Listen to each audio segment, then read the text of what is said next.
Good afternoon, everybody, and welcome to our Made Tech Talks webinar as a part of the Leeds Digital Festival 2021. Very excited to be back. Today's topic is Agile, Modular, Collaborative, the future of NHS technology delivery. Our speaker today is the absolutely wonderful Hazel Jones, our Market Principal of Manchester here at Made Tech, and our Head of Health here. Now, before I hand over to Hazel, I'm just going to run through how today's going to work. So once we're done with a bit of housekeeping here, it's a 45-minute presentation from Hazel, followed by a 15-minute Q&A at the end of the presentation. So if you do have any questions for Hazel, please make sure to add them to the Q&A function found at the bottom of your screen, and we'll endeavour to answer as many of your questions as possible at in the allotted time at the end of the presentation. Once the webinar has concluded, we will be sending out feedback forms to all of our attendees. These take about a minute or so to fill out. It's about 4 questions or so, and they go a really long way to helping us improve our webinars for the future.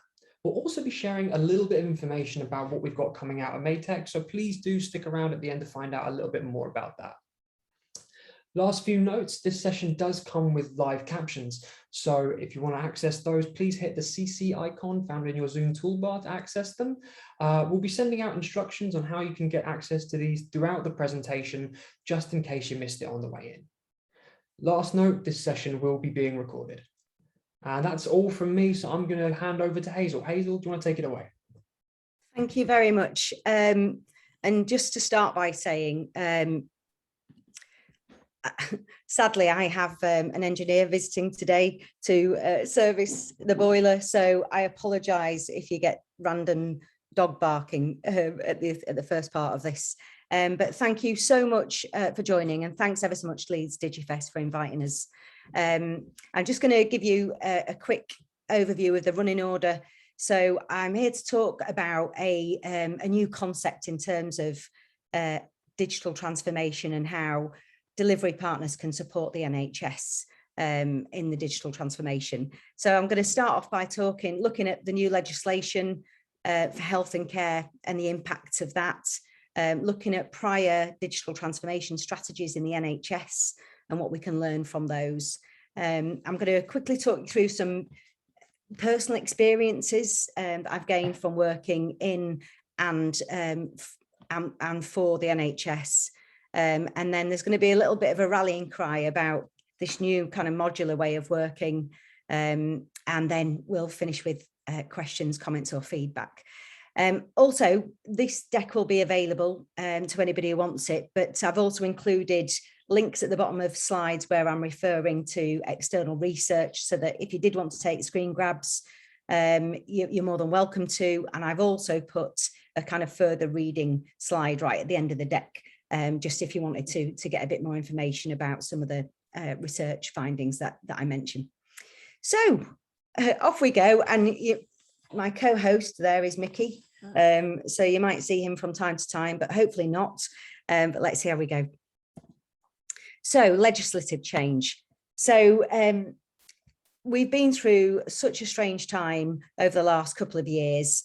I think frontline workers, key workers have been working relentlessly, and the pace has been insane. But one of the really positive things that's come out of it is just seeing how, when we're all aligned against a common goal, just how much can be achieved. So that's within the NHS and from partners supporting the NHS. So I think that'll be a big takeaway. But when we think about just the sheer volume of change that's impacted health and social care, it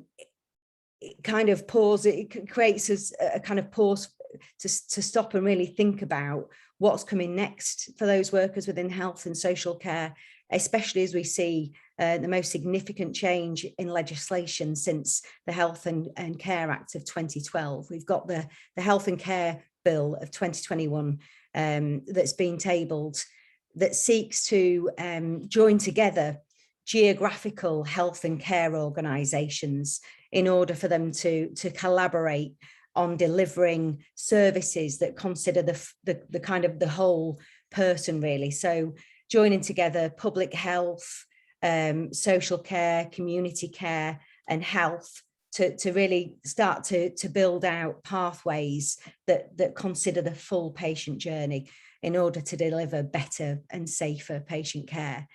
And I think whilst this is seeking to remove some of those legal boundaries, what it doesn't provide for is just the cultural change that's going to be required from those different organisations in coming together.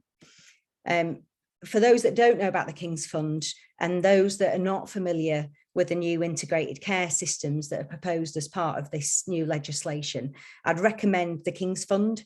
They've got a brilliant explainer that really unpicks the different elements of the legislation and what it really means. But one of the things that they do call out is just the level of behaviour change that's going to be required to really be successful in this endeavour. And for those of you that are from a change background, you might recognise this, but for those that might not be, this is the psychology of change. So the Kubler-Ross curve that indicates just for each individual that's involved in a significant change, just the emotions that they go through as part of that. And just thinking about this and what workers in health and care have already kind of endured in the last couple of years, it made me think, well, what do we need to do to change our models of engagement and ways of working so that we can be a better support to the health and social care system. So just looking at prior transformation strategies within health and care and the different approaches and what we can learn from those, we kind of first of all see a pattern of centralized digital transformation and then decentralized. So starting off way back in 2002, and the MP Fit initiative that was aimed at making the patient record available to all who need it. For those that are as old as me, or even older if that's possible, you might well remember just the media onslaught, the headlines around this, and it was widely seen as a failure, a £10 billion programme. Leaders within the NHS lost their jobs as a result of it. Suppliers lost their contracts. The government lost face. But actually, it did deliver some key elements that are used to feed some of the innovations we see today. So spine services that enables new innovators to hook in with those integrations and those services so that they can find a patient's NHS number, they can find where their registered GP practice is, and they can access the patient's record in order to present it to them. And things like the summary care record. So that was a summary of a patient's GP record. So if a patient's opted in within their surgery, that means that any health and care worker can log into a portal and just see a summary of their historic encounters, what medications they're on and what kind of allergies they might have. So all aimed at providing better, safer patient care. And of course, choose and book so that patients have a better ability to choose and book appointments that they're more likely to attend. So all that was delivered as part of MP Fit. But when we look at a report from the National Audit Office in terms of access to those shared records across organisations, what we see is that around 50% feel that they rely on digital records and that information is coded in there once. But when you think about the summary care record, that's seeded from the GP system. So it contains the information that's held at that GP practice and not necessarily across other organisations. And that really comes through when you look at the other side of this graph and just how staff feel about being able to access information from other parts of the health and care system and how easy it is to update that information, with around 50% disagreeing, saying that they're unable to do that. So there's still a long way to go. So then the government moved to a more decentralized approach. So with the hope that 1,000 flowers would bloom if they decentralize that transformation effort to regions. And 1,000 flowers did bloom, but the constraints around that is that these systems were commercially built systems that for that reason are proprietary, so not open, and they were built to different standards because they were designed locally with different kind of data structures. And what that's meant is that they don't interoperate. So that's where we find ourselves today, with a sea of systems that just don't interoperate, making that journey to link up the patient pathway across multiple health and care organisations all the more difficult. So then 2015, we see that we go back to a centralised approach to digital transformation. And the aim there was to enable citizens to access their record and digital apps so that they could take more of a role in managing their own health and care. So you'll be familiar with things like the Nhs Apps Library that presents trusted apps, so that citizens can use those and healthcare practitioners can recommend them as suitable for use in the NHS, and also the Nhs App. So the Nhs App, I suppose it's up to each individual person as to whether they believe that's been a success, but the facts are that the Nhs App now has 16 million users across England, providing citizens with access to their record. But yet again, in most cases, they've got access, but only to their GP record.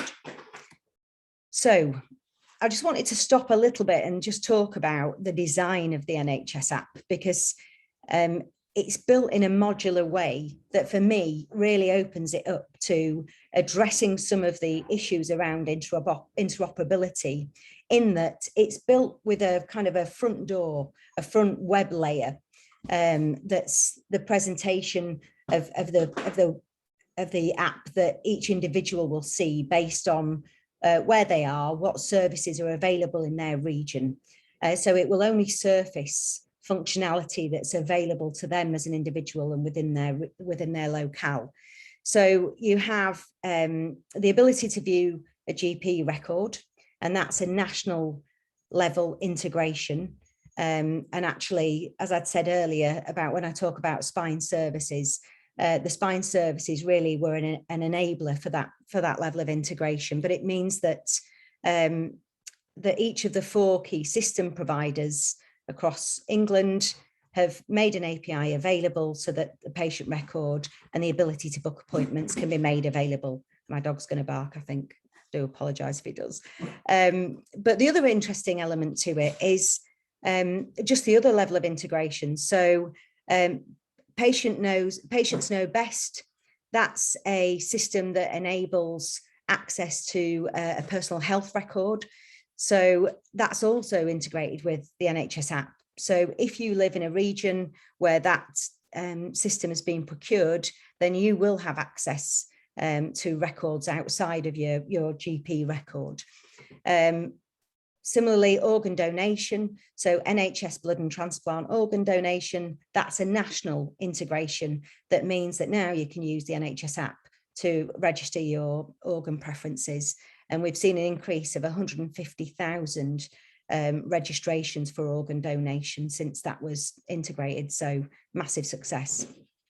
And then another one is eConsult. So eConsult, some people may have already used it. It's an online triage type service that enables you to book an appointment with your GP and give some information about the problem you're facing, so that you can have an appointment booked with the right sort of professional. So that modular approach means that those services can be surfaced as they become available, and a patient can see those services that are relevant to them. So really starting to address some of the constraints around interoperability. So, and then then we find ourselves today with a new strategy. So we should all be probably aware that NHSX was set up in 2019 to drive the digital transformation agenda on behalf of the government and the Department of Health and Social Care. And we moved back to a decentralized approach, but learning the lessons of the past, it's a decentralization, but with a national oversight. So I mentioned before, the National Audit Office did a really fantastic report on digital transformation and the lessons that could be learned from it. And one of those lessons, and one of the big headlines really, is around interoperability and just the real blocker that is in terms of providing a joined up patient experience and joined up systems so that health and social care workers have access to the data that they need to be able to perform their roles. And part of this new national oversight is to start to build out those standards so that new systems that are built can be built in such a way that they can be linked up at a later stage. The other piece of information that I've pulled out, and this is from Health Education England, is looking at workforce transformation. And this is based on a survey that they carried out across different hospitals and trusts and organisations across the healthcare system. And one thing that stands out is just the sheer amount of time that's spent by health and social care workers in maintaining their knowledge around compliance with standards and regulation. And when we look to the right and look at the time that's invested in IT and digital capabilities, that's 2%. So if we're embarking on a digital transformation and new ways of working, one of the big things that I took from this kind of study was just how healthcare workers felt that a better way to learn was through collaboration with their team members and colleagues. So I'll be coming back to that later on in the presentation, but all this is just to build out the context. So the three key takeaways, I think, from the National Audit Office findings were around digital maturity and capabilities within health and social care. So just how ready is the workforce to embrace digital technologies. They also focused on cultural barriers, so ingrained ways of working based on the kind of prior legislation that really separated out health and social care. And as I've talked about already, some of those technical barriers around legacy systems and interoperability and proprietary kind of vendor lock-in approaches. So that gives you a bit of a context as to where we are today and what's coming up in terms of the significant change for health and social care. And I wanted to touch on some kind of anecdotal experience that I've gained. So I've worked within the NHS. So I was formerly Programme Director for the Nhs Apps Library, so apps and wearables. And that was a whole programme that was aimed at looking at apps that already exist, that have already been built, but just making them achieve the desired standards for them to be suitable for use in the NHS. I also worked with NHS Blood and Transplant, so that was during the second wave of COVID, and that was all based on digitising a national blood testing programme that was aimed at looking for potential donors from a pool of people that had COVID and recovered from COVID. And within that set of people, there would be around about 10% of those people that would have these high grade antibodies that could be used to transfuse their plasma into vulnerable patients. So I worked there in a kind of a semi-skunkworks type project to digitize that program for them. And then I've also worked as an innovator, so in the private sector for Push Doctor. So they were a private GP consultation, video consultation provider, and they wanted to pivot to be able to use, to offer the system for use in the NHS. So that meant integrating, so a big interop program to integrate with the systems to be able to view a patient record, update a patient record, and then prescribe. And then now I've joined Maytech, and we support the NHS. So we provide digital teams into health and other parts of public sector, and actually into private sector where they're helping public sector and specifically health. So I've joined now as a supporter of health and social care organisations. And looking back, some observations from my time within the NHS. So when I was delivering the Nhs Apps Library, I inherited a team, and really they had a varied kind of level of experience in using modern digital delivery practices. And the Apps Library was a ministerial commitment. It had already been promised, the deadline was fixed. There was no moving on that. And the approach back then was to look for delivery partners that could come in and help deliver. And I remember thinking at the time, well, that doesn't feel very sustainable to me. If I go out and essentially outsource this to a delivery partner, then that means I've got a whole team of people that are not getting that hands-on experience. And how are they going to be able to maintain the product once it's moved to a live environment? And so I'd gone out to speak to different delivery providers to really ask them about helping upskill the existing team. So not just pitching to do the delivery, but also agreeing to kind of coach, mentor, and upskill my existing team.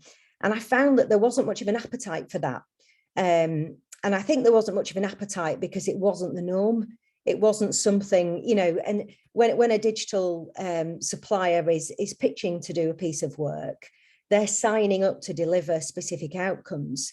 And I'm sure it must have felt intimidating because, they just couldn't measure what the impact of taking time to upskill the existing team. They couldn't build that into the kind of timelines. But that was pretty disappointing. And then the other observation was just around the duplication of efforts.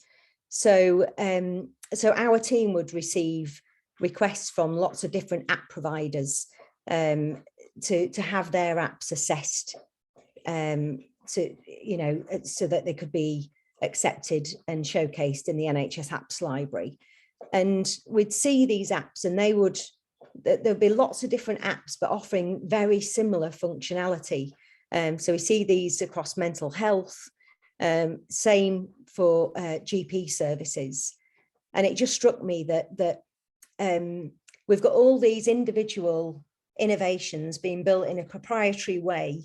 And actually, if we'd taken more of an open standards approach and collaborated, just how much more could we have achieved? But yeah, that's one of the things, the other observations. But one of the apps that really stood out to me was a tool called Chat Health.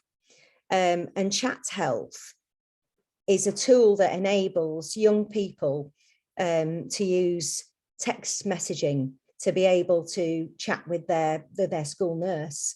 So those that are as old as me, you might remember that if you wanted to see a school nurse, you'd need to go up to the nurse's office and sit outside and wait to be invited in. And that was pretty uncomfortable because your friends would see you sat there and want to know why you were sat there and what you're going to see the school nurse for, which could be quite uncomfortable. So Leicestershire NHS partnership came up with this tool, and they designed it and built it within one region, and then they deployed it out to multiple regions. So they're in 60 healthcare organisations and serving 2.8 million young people at the moment. And I thought, what a brilliant idea to take something that's developed and then scaling that out to support other parts of the NHS. So it can be done. They're a big success story, and as you can see, award-winning. So then the other the other observation was really the cost of digital change in the NHS. So, you know, we see the headlines around the NHS contact tracing app. You know, it is expensive to deliver within the NHS. And also in terms of finding resources to assign to projects to get stuff delivered, you know, that's a massive overhead for the volume of change that hospitals and trusts need to deal with. And I looked at the West Yorkshire and Harrogate partnership, for example, and this is just a screen grab from their website. But and I looked at just the themes of what their priorities are in terms of digital at the moment. And you'll see just by looking at those that there are some synergies. You know, this isn't just a local thing. These are applicable nationally as well. And just made me think, again, where are the options for more broader collaborations, and what more could be achieved by co-designing and co-delivering these some of these digital projects across multiple regions. And then the last one was even the new innovations were built using proprietary software. So even though the government has open standard principles, and you'll see here the NH service standard, which if you're not familiar with the NHS service standard, I really strongly recommend having a look at this. It's a really useful kind of checklist to make sure you're designing products and services in the right way, and considering the users and patients and citizens in the right way.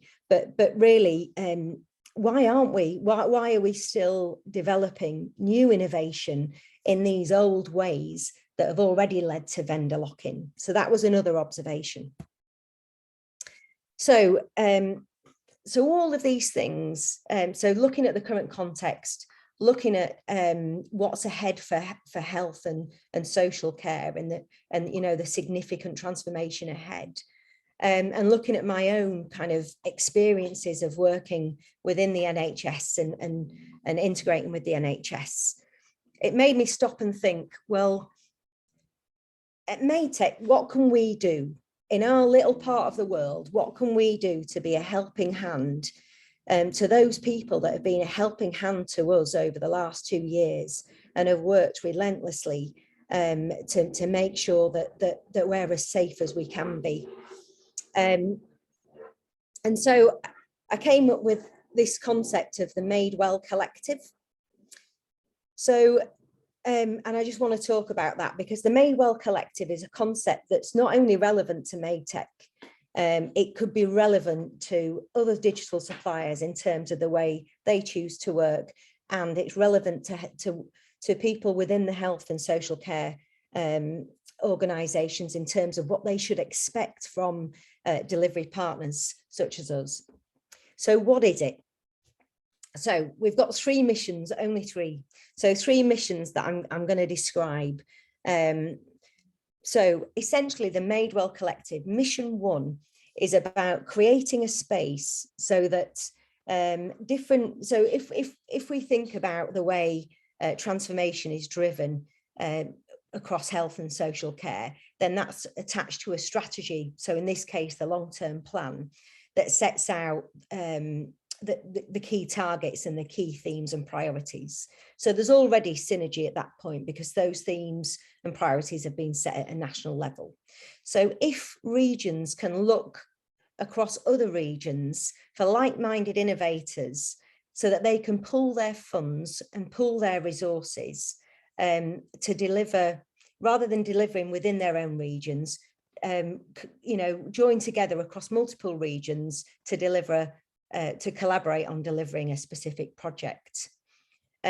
What that would mean is that instead of all these projects happening at a regional level that all need a data protection officer or an information governance specialist, that all need a clinical safety officer or a clinical lead, that all need delivery managers, if those resources could be pulled together and working with just a single delivery partner, and that could be any delivery partner, to deliver once, that means you're collaborating to work with one team, paying once, but then deploying that across multiple regions. So you're getting the economies of scale in doing that. So that's the first mission. The second mission is that when you've done that, start to adopt this open standards principles in terms of what you the artifacts that you create, as well as the product and the software that you've built. So if you're prepared to make that an open source project, then that means that once you've launched it, then other regions that were not part of that original co-funding team are able to then save their money and save their resources by adopting something that's been built and is already in use in other parts of the NHS. So sharing artifacts such as the user research, the patient citizen research, sharing the safety case and hazard log. All of these things are repeatable processes that happen every time a project is initiated. So if those things and the data protection impact assessment and the training materials can be made available, then that means that you're saving, well, those hospitals and trusts that are going to adopt this tool are just saving time and money in being able to reuse something and even adapt it. So if they want to add the functionality, they're not starting from scratch. It becomes an incremental change. And thinking back to the original co-funders, and actually in the user research that we carried out, one CIO from a trust did ask, well, what's the benefit to me if I've invested time and money in building something? What's the incentive for me to freely give that away to other people? And really the benefit is that once we start to build a repository of open solutions, then that means that those co-funders can benefit from adopting projects, digital products and services that have also been built under that kind of open standards principle. So massive kind of economies of scale there that means that change is achieved quickly and in a much more efficient way.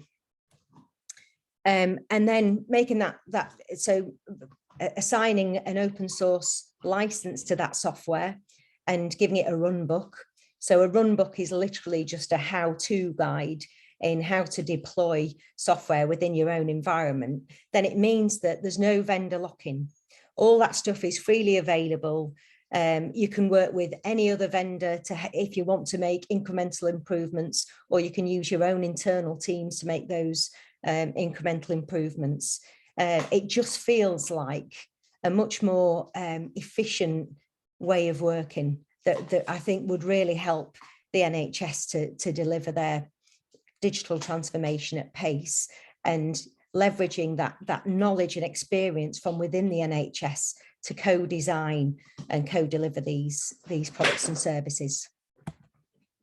And then mission 3, which is one that's really close to my heart, and I talked about it in terms of my experience at NHS Digital on the Apps Library, is please expect your delivery partners, and delivery partners, please adopt this approach of building in the upskilling element into your delivery plans.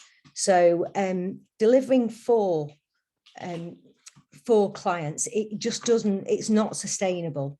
You know, the sustainable and the right thing to do is to upskill, to mentor, to pair with those organizations so that they're really part of that journey, and then are able to continue that journey once your kind of engagement has come to an end. So so that's mission 3. Now you might be thinking, well, you could be thinking 2 things here, right? You could be thinking this person's absolutely bonkers. What's she on about? Or you could be thinking, actually, this sounds really obvious. I really hope it does sound really obvious, because it is. But you might be thinking it's impossible. It's never going to work. So I'm going to introduce you to virtual visits. So this is an example of where we've used this approach already.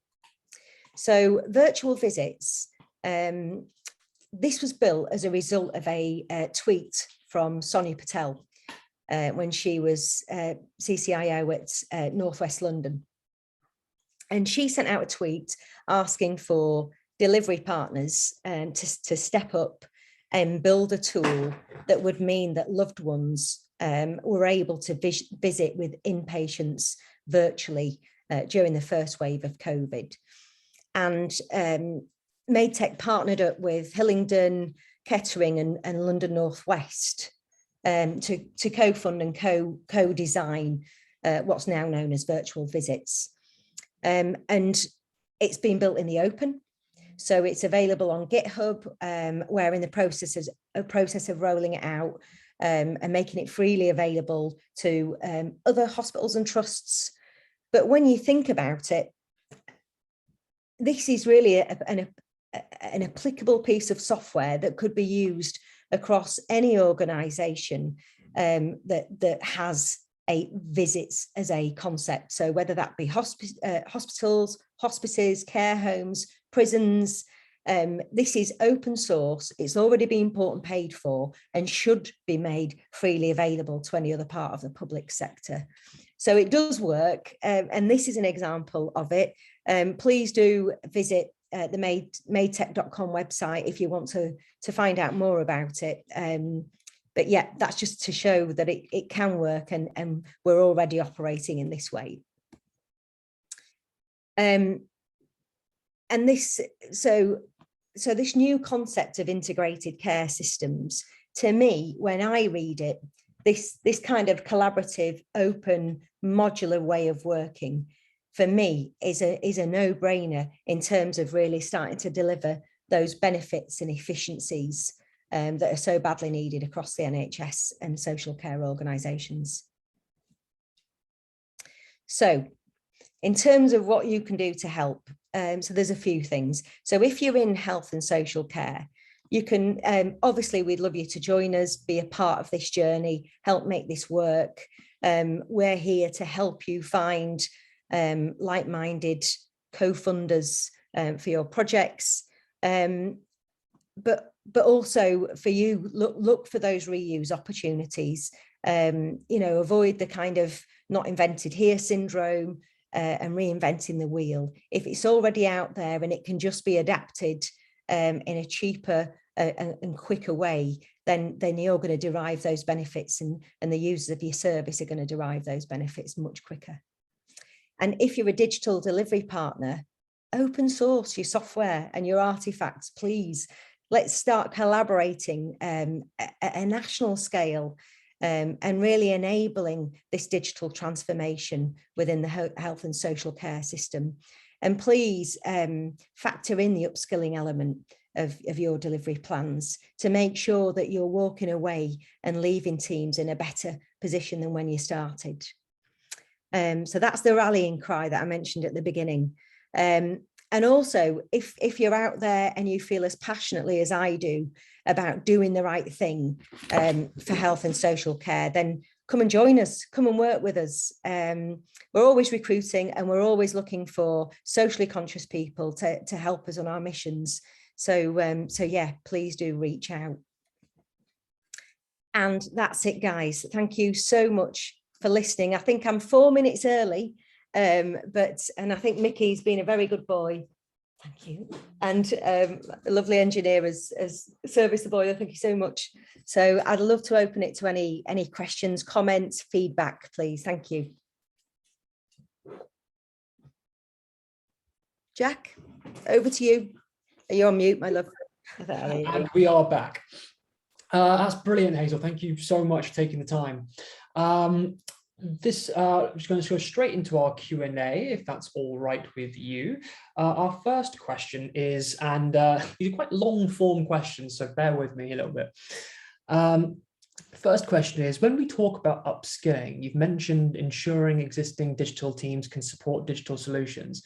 But is training and support for the NHS staff in scope when they are supplying services and interacting with that data to help a patient? So, so in terms of what we saw from different research is that I think there's a big assumption made that workers within health and social care are as digitally literate as everybody. And that's a huge assumption to make.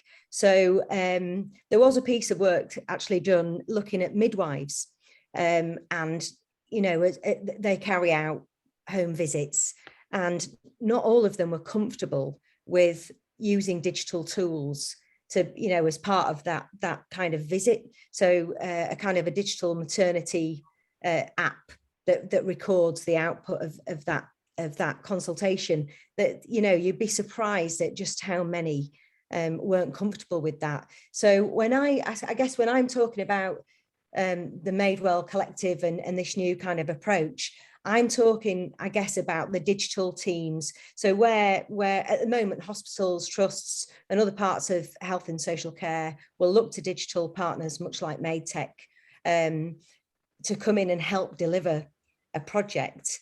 And that's the bit that I suppose I'm focusing on is I think there should be an assumed obligation as part of doing that you're going to work with people that may not be familiar with digital, modern digital practices, and that it's, you know, as part of your obligations in delivering a project, one of those outcomes has to be taking on board responsibility for that training, that training element. So, so yeah, I hope that answers your question, but I think whether it's a service user, as in a citizen or patient, whether it's a health or care worker, I think all of those, we shouldn't make assumptions that people are comfortable using digital tools.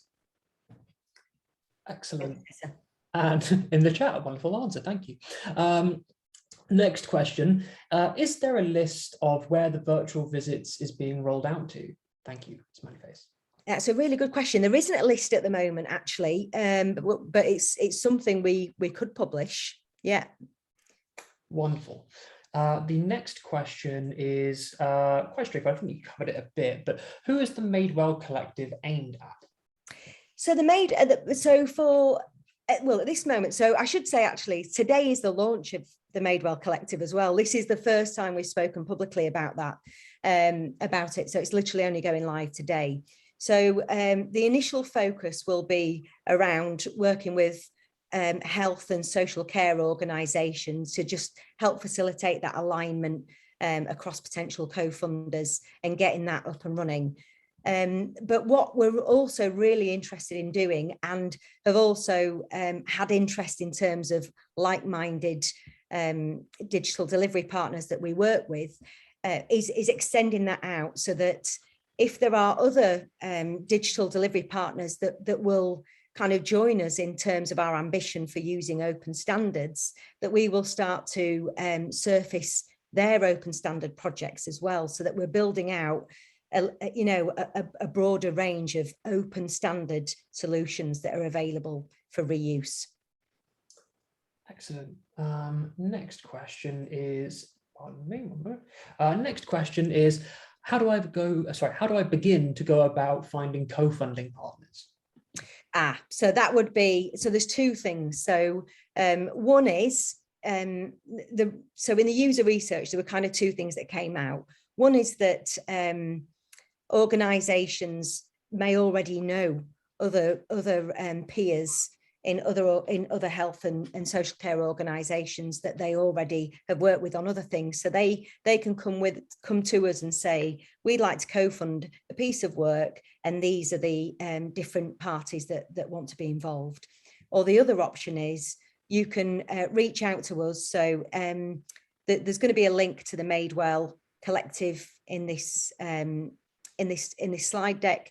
You can visit us by madetech.com/made-well.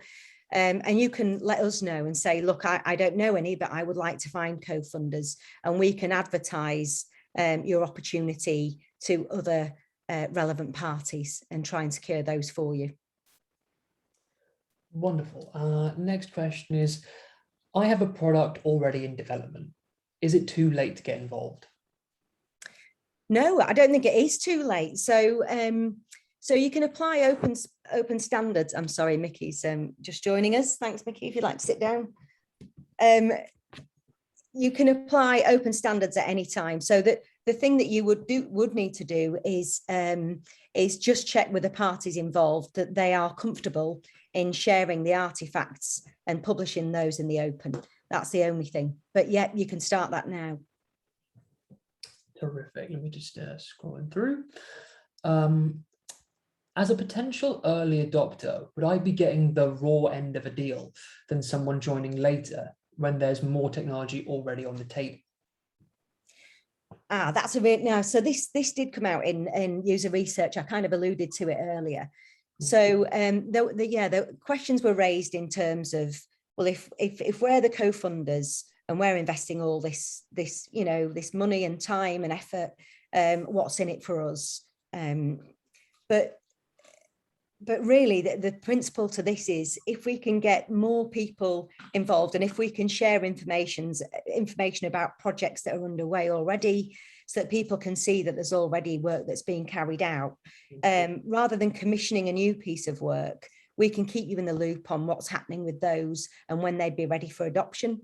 And also at the other side of it, if you have co-funded, keeping you available as part of that collective, keeping you up to date, on other work that's being commissioned, so that if you've got a strategy for your region that as we saw on the West Yorkshire and Harrogate partnership, where they've got all these key themes, we'll be able to show you all the key themes of the projects that are underway, so that you can adopt those at a later stage. Brilliant. Next question we have, quite simple. How free is free? Well, to me, free should mean absolutely free, right? So the bottom line here, my view is that once it's been paid for, it's been paid for. So if even one trust has built something and they want to open source it and there's been no co-funders, it's public money and it should be made freely available to any other public sector organisation. So from our perspective, what we have found in deploying virtual visits, for example, is that some NHS hospitals and trusts, that their incumbent teams might not have the skills, or they may feel that they don't have the skills or the time to do that initial deployment.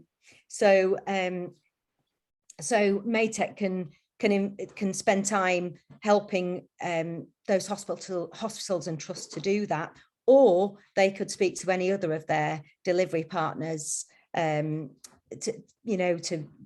deploy that code. So for me, the principle is it should be totally freely available, and there should be no lock-in to any individual delivery partner, digital vendor or delivery partner.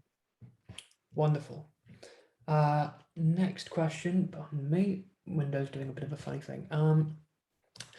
What if a trust or another provider has a product already developed that they want to share? Can they add it to the collective? So yeah, if they want to surface it as an open project that's available, then yeah, absolutely. Wonderful. Sorry, one moment.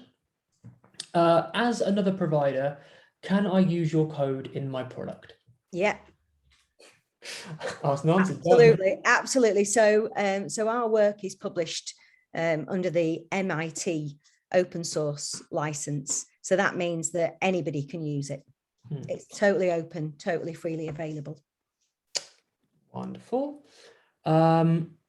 Just, I think the next one. And just on that as well, I was going to say that that goes back to the modular piece. Is that to me, that's in my head. There's no reason why things that have been built, so things like virtual visits, couldn't be added as modules within existing software and technology. It's just about providing that functionality freely, and giving access to that code means you can achieve that quicker. Then that's a positive thing. Excellent. I think we've got time for one more question. Do I need to involve Madetech if I'm picking a piece of technology, quotes, off the shelf? Do you need to? So I suppose from a Madetech perspective, we are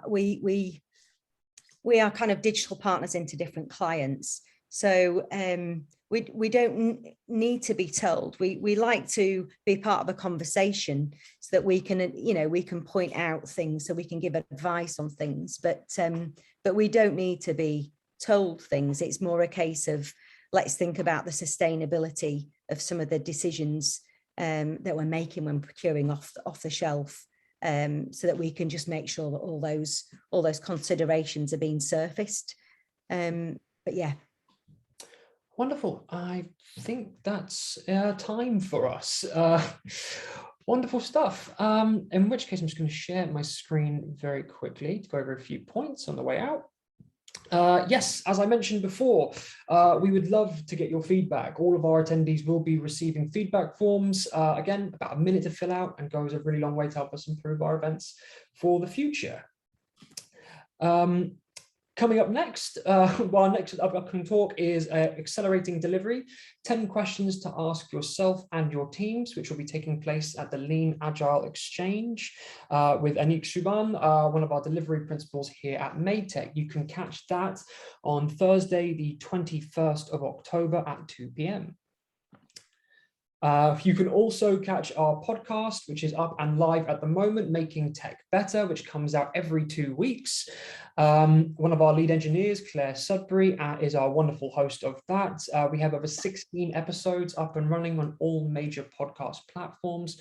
So if you do get the chance, have a listen. They're all up there ready to binge. And if you feel like it, leave us a review. And last of all, I'd just like to say another massive thank you to Hazel for taking the time to speak to us today. And again, to our wonderful audience for taking the time to listen. If you want to reach out to Hazel, if you didn't get your question answered during the Q&A, please feel free to reach out on Twitter. We're always keen for a chat. Likewise, here at Madetech, if you want to keep up to date with all things Madetech, our website is up on the screen, as is our Twitter handle. And that is absolutely everything from us. So, well, could I just answer one more question from Andrew Halliday? Of course, of course. I'm so sorry. So, Andrew, thanks so much for your question, and thank you for confirming that this should be totally obvious, right? And it's that age-old question around how do we get buy-in? So Andrew's question, sorry for those that haven't read it, is how do we get people on board with it? If this new collaborative way of working means that we're not going to need so many resources on all these individual products, because we're going to come together at a collaborative level, and how do we sell it in? Because is there an implied risk of redundancy if we don't need so many people? And my answer, to be honest, Andrew, to that would be that I think my experience of digital transformation over the last 20 years has brought opportunities with it. So if ever there's a role that's redundant, you can bet your bottom dollar there's a new role that becomes available. Perfect examples of that are service designers and user researchers. So did you hear about those 10 years ago? I certainly didn't, never heard of them. And now they're such an invaluable resource to any piece of work, because they make sure that the voice of the users and citizens and patients are considered. So to me, it's not so much about, people are going to be losing jobs. It's about diversifying into new roles where they can still get the benefit of achieving their personal values of doing good and you know, being a socially conscious individual, trying to deliver the right thing, but it might just be with a different job title in a slightly different role. Although I honestly don't think that, I think there will always be a shortage of data protection, especially in health and social care. But anyway, I hope that answers your question. Wonderful, Hazel. And that really is all the time we have. So again, to our audience, thank you for stopping by and have a wonderful afternoon. Take care. Thank you so much.